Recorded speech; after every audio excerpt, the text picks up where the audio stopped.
क्या आप मंदिर जाते हैं?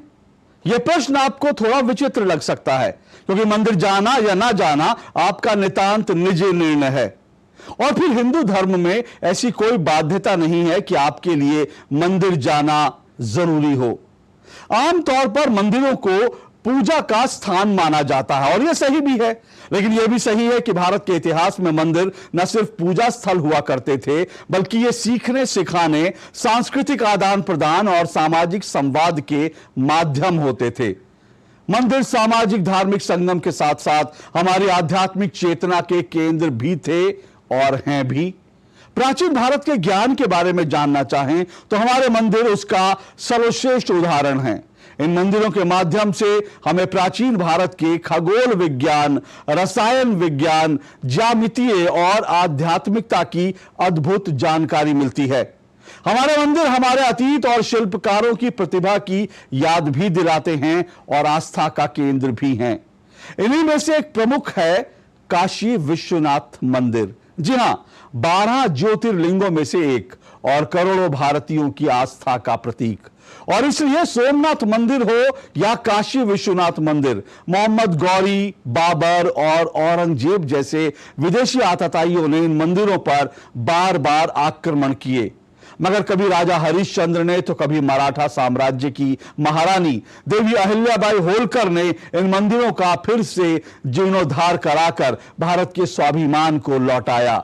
एक भारत श्रेष्ठ भारत के भाव को नमन करते हुए डीडी दस्तावेज में आज बात करेंगे भारत के मंदिरों की। नमस्कार, मैं हूं अशोक श्रीवास्तव और आप देख रहे हैं डीडी दस्तावेज।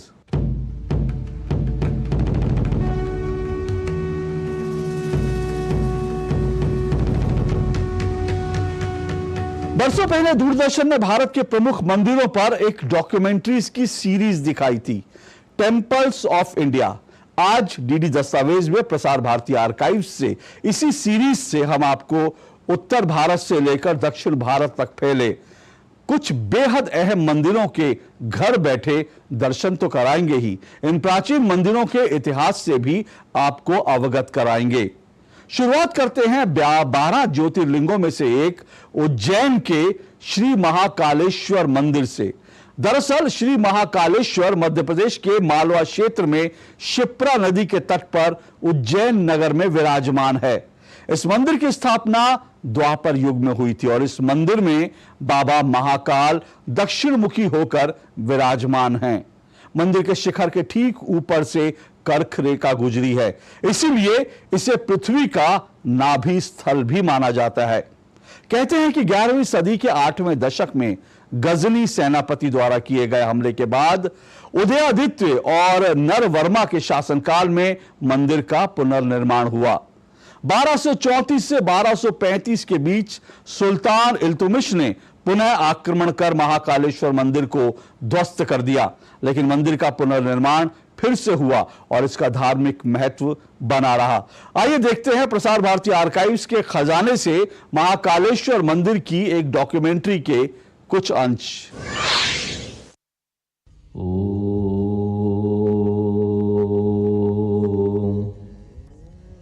इसी महानाद से निस्पंद ब्रह्मांड में स्पंदन की प्रक्रिया प्रारंभ हुई। चेतना और गति की इस यात्रा के प्रथम बिंदु से प्रकाश और ऊष्मा का संचार हुआ। मैं आदिदेव हूं, विश्वनाथ, विश्व बीज, विश्वंभर हूं। मैं सृष्टि के सृजन और संहार का अधिदेव सर्वेश्वर महाकालेश्वर हूं। काल के घनघोर अंधकार में जब किसी कण का भी अस्तित्व नहीं था, तब भी मैं विद्यमान था। जब न दिन था और न रात, न सत्य था न असत्य, न कार्य था न कारण, और न उदय था न अस्त, तब भी मैं ही था, शिव। भारतीय सांस्कृतिक अस्मिता और सौंदर्य चेतना के पोर में शिव बसे हैं। उनकी अवधारणा में ही कल्याण की भावना समाई है। उत्तर से दक्षिण, पूर्व से पश्चिम तक भारत के विशाल भूखंड में शैव मंदिरों की श्रृंखला का विस्तार मिलता है। देश के 12 ज्योतिर्लिंग सोमनाथ, मल्लिकार्जुन, महाकालेश्वर, ओमकारेश्वर, वैद्यनाथ, भीमशंकर, रामेश्वरम, नागेश्वर, विश्वनाथ, त्रयंबकेश्वर, केदारनाथ और घुश्मेश्वर हिमालय से लेकर हिंद महासागर और सौराष्ट्र से बिहार तक भारतीयों की आस्था के आसन रहे हैं। देश के हृदय स्थल प्रदेश की ऐतिहासिक नगरी उज्जैनी में मणिपुर चक्र पर विराजे मृत्युंजय श्री महाकालेश्वर का ज्योतिर्लिंग स्थापित है। महेश्वर यानी रानी अहिल्याबाई होलकर की नगरी। रानी अहिल्याबाई होलकर की राजधानी को इंदौर से नर्मदा किनारे महेश्वर में स्थानांतरित किया और यहीं से उन्होंने शासन किया। भगवान शिव एवं मां नर्मदा के प्रति उनकी असीम आस्था थी। ये उनके लिए शक्ति और प्रेरणा के स्रोत थे। रानी अहिल्याबाई ने देश भर से शिल्पकार बुलाकर कई प्राचीन मंदिर बनवाए और देश के कई मंदिरों का जीर्णोद्धार करवाया। कहते हैं कि देवी अहिल्याबाई के काल में छेनी हथौड़े की आवाज कभी बंद नहीं हुई। प्राचीन हिंदू ग्रंथों में महेश्वर को माहिष्मति भी कहा गया है। जी हां, वही माहिष्मति जिसका नाम आपने बाहुबली फिल्म में जरूर सुना होगा। कहा जाता है कि एक समय यहीं पर राजा सहस्रार्जुन ने रावण को 6 महीने के लिए बंदी बनाया था। महेश्वर में दर्जनों प्राचीन मंदिर हैं, जैसे श्री राज राजेश्वर मंदिर, नर्मदा मंदिर, बाणेश्वर मंदिर, काशी स्थित मूल काशी विश्वनाथ मंदिर की प्रतिकृति बाला मंदिर। इन्हीं मंदिरों में से एक मंदिर रानी अहिल्याबाई होलकर का भी है, जिसे अहिलेश्वर शिवालय के नाम से जाना जाता है। अहिल्याबाई की सुपुत्री कृष्णाबाई द्वारा निर्मित इस मंदिर को अहिल्याबाई की छत्री भी कहा जाता है। अहिल्याबाई ने इस नगरी को अपूर्व महत्व और नवजीवन प्रदान किया। उन्होंने यहाँ प्राचीन मंदिरों का जीर्णोद्धार कराया। देश भर के शिल्पी, कारीगर, मूर्तिकार बुलाकर यहाँ बसाए गए और उनसे अनेक कलात्मक निर्माण कराए गए। कहा जाता है कि उनके राज्य में छेनी हथौड़े की आवाज कभी बंद नहीं हुई। इनमें मराठा कालीन शिल्पकला का भव्य रूप दर्शकों को मोह लेता है। अहिल्याबाई ने ओमकारेश्वर, नासिक, वाराणसी आदि अनेक स्थानों में सुंदर घाटों का निर्माण कराया था, किंतु नर्मदा तट पर महेश्वर के घाटों की सुंदरता तो अलग ही है। लंबे चौड़े इन कलात्मक घाटों पर जहां अनेक छोटे छोटे मंदिर बने हैं, वहीं स्थान स्थान पर शिवलिंग और नंदी भी स्थापित हैं।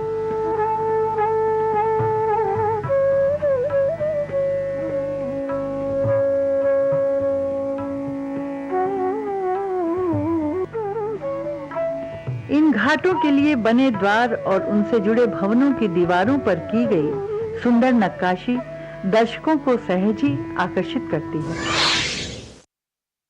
अगर आप रानी अहिल्याबाई और उनके योगदान के बारे में जानने की जिज्ञासा रखते हैं तो प्रसार भारती आर्काइव्स के YouTube चैनल पर देवी अहिल्याबाई महेश्वर डॉक्यूमेंट्री जरूर देखें।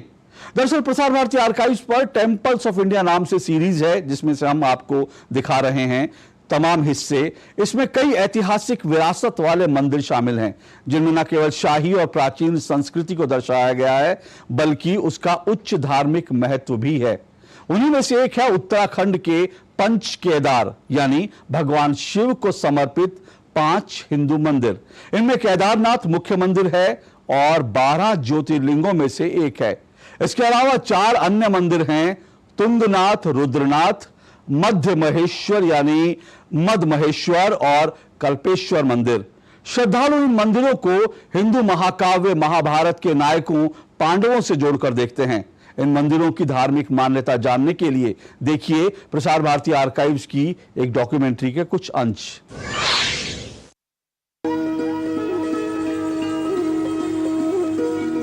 भारतीय संस्कृति का प्रतीक हिमालय सदियों से आध्यात्मिक शांति और मानव मन की जिज्ञासा का विषय रहा है। इसी हिमालय के मध्य भाग उत्तराखंड में स्थित हैं पंच केदार। धार्मिक आख्यान है, महाभारत युद्ध के बाद पांडव जब शिव जी के दर्शन के लिए हिमालय के इस क्षेत्र में पहुंचे तो भगवान शिव उन्हें दर्शन नहीं देना चाहते थे, इसलिए महिष रूप में धीरे धीरे भूमि में धंसने लगे।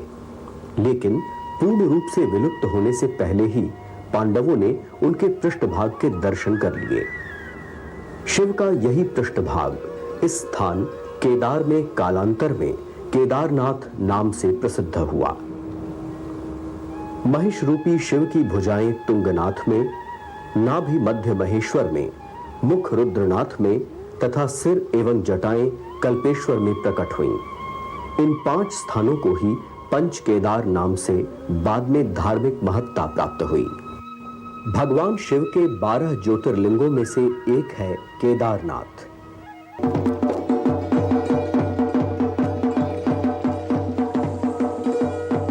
ये उत्तराखंड का सबसे विशाल मंदिर है जो कटवा पत्थरों के विशाल शिलाखंडों को जोड़कर बनाया गया है। पत्थर भूरे रंग के हैं और विशाल आमलक के चारों ओर कत्यूरी शैली की काष्ठ वेदनी है। सभा मंडप विशाल और भव्य है। गोंडार इस पैदल पथ का अंतिम गांव है। यहां से सीधी चढ़ाई प्रारंभ हो जाती है, लेकिन रास्ते की मुश्किलें प्रकृति के नयनाभिराम दृश्यों में खो जाती हैं और यात्री दोगुने साहस से आगे बढ़ता है।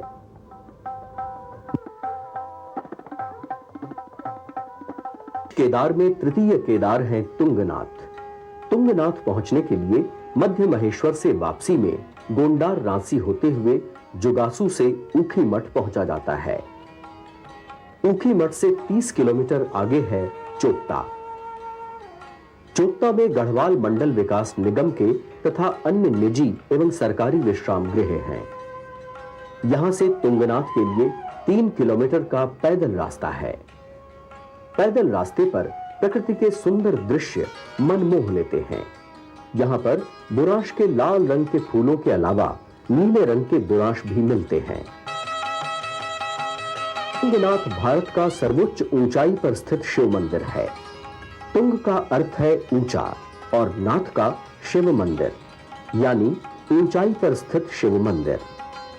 इसकी समुद्र तल से ऊंचाई लगभग 12,500 फीट है।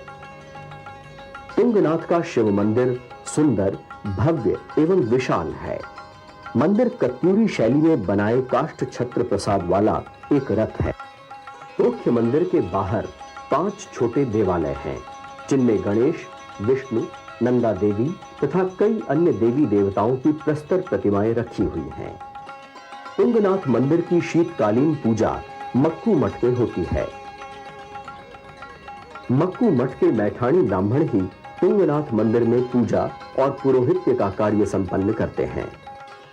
पंच केदार में चतुर्थ केदार हैं रुद्रनाथ। रुद्रनाथ जाने के लिए तुंगनाथ से वापसी में चोपता होते हुए मंडल पहुंचा जाता है। मंडल से रुद्रनाथ के लिए पैदल पथ है, जो कि अनुसुईया देवी मंदिर होकर जाता है। एक दूसरा रास्ता भी है, जो कि मोटर मार्ग से गोपेश्वर से सगर गांव आकर प्रारंभ होता है। दोनों ही रास्ते वर्तमान समय में प्रचलित हैं। दोनों मार्गों से दूरी 18 किलोमीटर है। ये रास्ता पंच केदार के अन्य रास्तों से कठिन है। रास्ते में सुविधाएं भी कम हैं। फिर भी धार्मिक तीर्थ यात्रियों एवं प्रकृति प्रेमी पर्यटकों के उत्साह में कमी नहीं है। उत्तराखंड की ही पावन धरती का जोगेश्वर मंदिर काफी प्रचलित और प्रख्यात है। कुमाऊं के इस मंदिर को महादेव का निवास स्थान भी माना जाता है। मान्यता है कि भगवान राम के पुत्र लव और कुश ने यहां पर एक विशाल यज्ञ का आयोजन किया था, जिसमें कई देवता गण आमंत्रित हुए। बाद में देवी देवताओं की प्राण प्रतिष्ठा की गई। यहां कुमाऊं में एक कहावत है कि देवताओं के दर्शन के लिए जागेश्वर और गंगा स्नान के लिए बागेश्वर। च श्रीशैल मल्लिकार्जुनम उज्जैनियाम महाकालम मोकाल ममलेश्वरम परल्याम वैद्यमाथ च दकन्या भीम शंकरम सेतुवंधितु रामेश्वरम नागेश च दारुकावनी वाराणस्यम तु विश्वेश्वम भयंबकम गौमती तटे, तथा वे स्थान तीर्थ होने के कारण पूज्य होंगे। दारुका वने अर्थात देवदार के वन मध्य स्थित नागों के ईश्वर नागेश्वर। द्वादश ज्योतिर्लिंग की अर्चना में 8वें ज्योतिर्लिंग का वर्णन कुछ इस प्रकार है।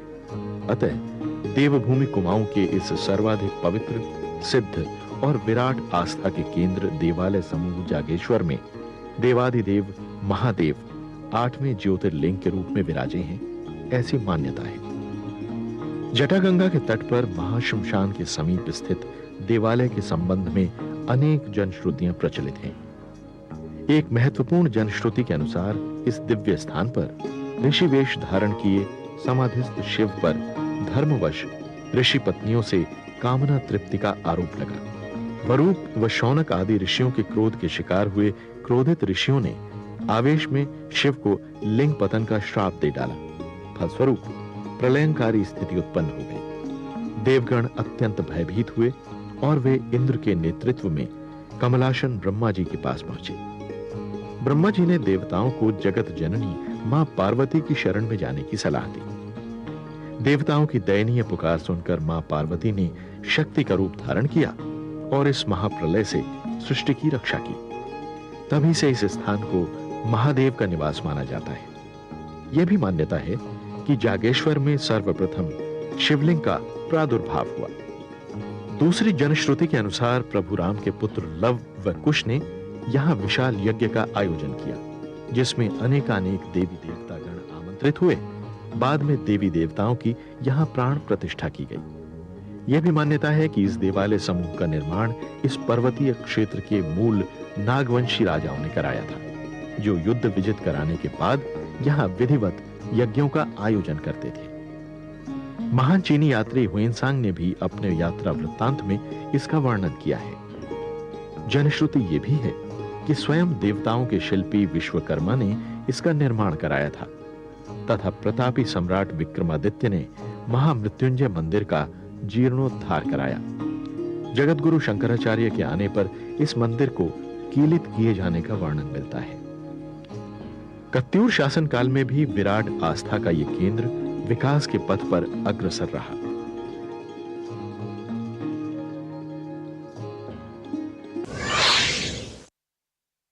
हिमाचल प्रदेश में आस्था और विश्वास के रूप में कई मंदिर हैं जो श्रद्धालुओं को अपनी ओर खींच लाते हैं। चंबा रावी नदी द्वारा निर्मित ऊंचे टीले पर है। चंबा के कई मंदिर सबसे विशाल और प्राचीन हैं। चंबा के मंदिर ज्यादातर भगवान शिव और विष्णु को समर्पित हैं और समृद्ध उत्कीर्ण पत्थरों से बने हैं, जिनमें लक्ष्मी नारायण मंदिर, चामुंडा देवी मंदिर, सुई माता मंदिर, चंपावती मंदिर और हरि राय मंदिर प्रमुख हैं। ऐसी मान्यता है कि इन मंदिरों के दर्शन करने से सभी दुखों का नाश होता है और घर में सुख समृद्धि आती है। तो चलिए आज हम आपको दिखाते हैं चंबा के इन मंदिरों पर बनी डॉक्यूमेंट्री के कुछ अंश। Chamba, situated in the inner Ravi Valley of Himachal Pradesh, is nestled in the high mountains which have guarded it against reckless armies of invaders. Chamba town has become famous as a town of temples, old and new, big and small. The city of Chamba takes its name after Champa, the daughter of Raja Sahil Varma, who founded this city in the memory of his beloved daughter. A temple in the heart of the city and dedicated to the princess stands testimony to this.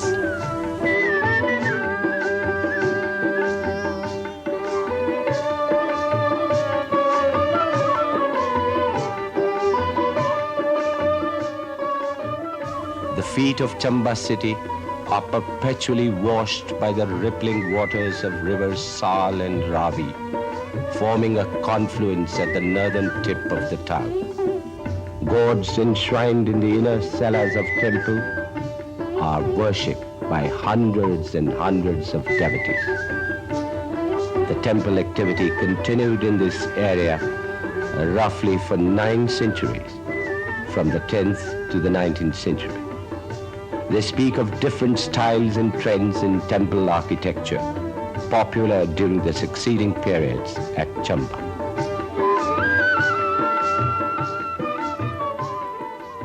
Lakshmi Narayan is the principal deity of Chamba, and a group of temples is named after him. It is a major group of 3 Vaishnavite and 3 Shaivite temples standing in a row besides the subsidiary shrines in the heart of the town. The marble image of Lakshmi Narayan is heavily decked with ornaments and colorful clothes which lend it an aura of majestic glow and divine supremacy. Cutting of the slim body and torso of the god in the marble slab follows the traits of Kashmir style.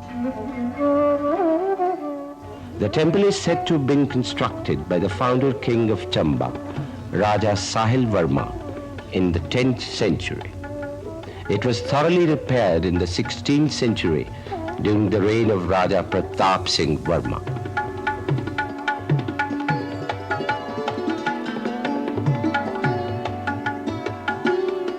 The temple emerges abruptly from the ground and then rises in a gently curving shikhar to a height of several feet.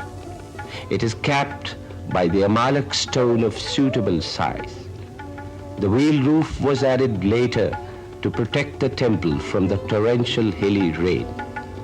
The form of temples whose shikhar resembles a beehive was perfected by the Pratiharas of Kannauj, but nowhere in Uttar Pradesh, Haryana, or Punjab do we now encounter this type of temples. We witness uninterrupted playing of music and dance being performed on the temple by Apsaras, Kinnars, and Gandharvas, as on Mount Kailash in Meru, for the entertainment of the gods. So we find the temple exterior embellished with figures of gods and demi-divine beings. और बात दक्षिण भारत की, तमिलनाडु के तंजौर में स्थित वृहदेश्वर मंदिर को 1002 ईस्वी में राजा राज चोल द्वारा बनवाया गया था। यह मंदिर भगवान शिव को समर्पित है और द्रविड़ियन कला का बेहतरीन उदाहरण पेश करता है। वृहदेश्वर मंदिर निर्माण की सर्वश्रेष्ठ परंपरा का अनूठा संगम है, जिसमें वास्तुकला, चित्रकला और अन्य संबद्ध कलाएं सम्मिलित हैं। यह कई परस्पर संबंधित संरचनाओं से बना है, जैसे कि नदी मंडप, एक स्तंभित पोर्टिको और एक बड़ा सा हॉल, जिसके शीर्ष की ऊंचाई 66 मीटर है। इस मंदिर की भव्यता देखते ही बनती है। Rajarajeshwaram in the Tanjavur district in Tamil Nadu has often been called the Temple of Temples. The Encyclopedia Britannica refers to it as the grandest temple. Built around the turn of the first millennium AD, during the heyday of Chola rule, it is one of the best expressions of artistic excellence. Built by the greatest of Chola rulers, Rajaraja, the temple was known as Rajarajeshwaram. It later came to be known as Brihadishwara Temple. The outer gateway is called Keralantakam Tiruvasal, the sacred gateway of Keralantaka, a title of Rajaraja I, assumed after his conquest of Kerala. The victories of Rajaraja are depicted here. A further 100 meters inwards lies the second gateway, known as Rajarajan Tiruvasal. On either side of the gateway are some exquisite panels in low relief depicting Puranic themes like Tripura Dahana, Parvati Parinayam, and so on.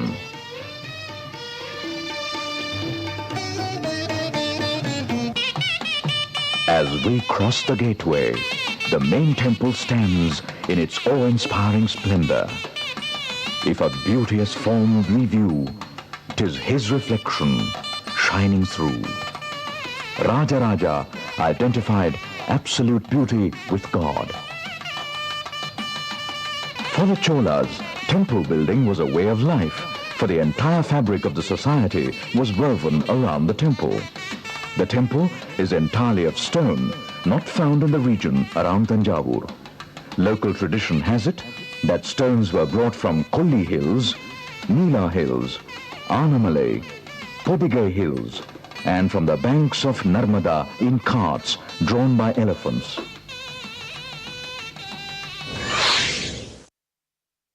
सूर्य मंदिर कोणार्क बृहदेश्वर मंदिर की तरह कलात्मक भव्यता और engineering की निपुणता का एक और अनुपम उदाहरण है, और वो है कोणार्क सूर्य देव। ओडिशा में पुरी के पूर्वोत्तर कोने पर स्थित कोणार्क सूर्य मंदिर यूनेस्को विश्व धरोहर स्थल के रूप में शामिल है। यह मंदिर ओडिशा के प्रमुख पर्यटक आकर्षणों में से भी एक है। भारत के सबसे पुराने मंदिरों में से एक कोणार्क सूर्य मंदिर का निर्माण गंग वंश के महान शासक राजा नरसिम्हा देव के प्रथम ने अपने शासनकाल के दौरान 1200 कारीगरों की मदद से कराया था। चूंकि गंगा वंश के शासक सूर्य की पूजा करते थे, इसलिए कलिंग शैली में निर्मित इस मंदिर में सूर्य देवता को रथ के रूप में विराजमान दिखाया गया है और पत्थरों को उत्कृष्ट नक्काशी के साथ उकेरा गया है। देखिए प्रसार भारती आर्काइव्स की डॉक्यूमेंट्री के कुछ अंश। Surrounded by palm and casuarina plantations, the Sun Temple of Konark, popularly known as Black Pagoda, was built by King Narasimha Deva I of the Ganga dynasty during the 13th century AD. Dedicated to the sun god and modeled in the form of a celestial chariot, mounted on 24 richly ornamented wheels.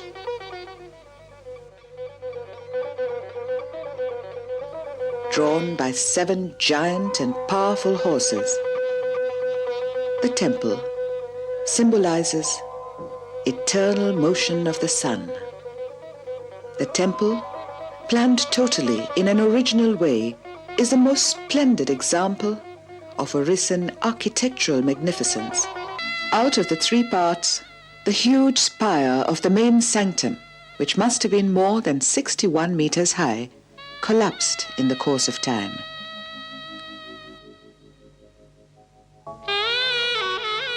The sun god and the empty pedestal inside the main temple, where the presiding deity was seated, still exist. The Sun Temple has been constructed in such a way that the first rays of the rising sun fall on the image of Lord Surya as the sun leaps up from the horizon beyond the sea on the east. The niches of the south, west, and north have 3 exquisitely carved images of the sun god. The 128-foot high porch, the Jagmohan, or the audience hall, stands majestically today as a testimony to the glorious beauty of the whole structure.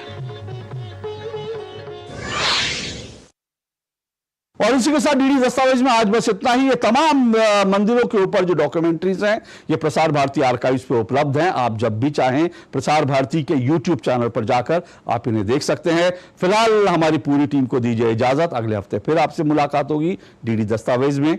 नमस्कार।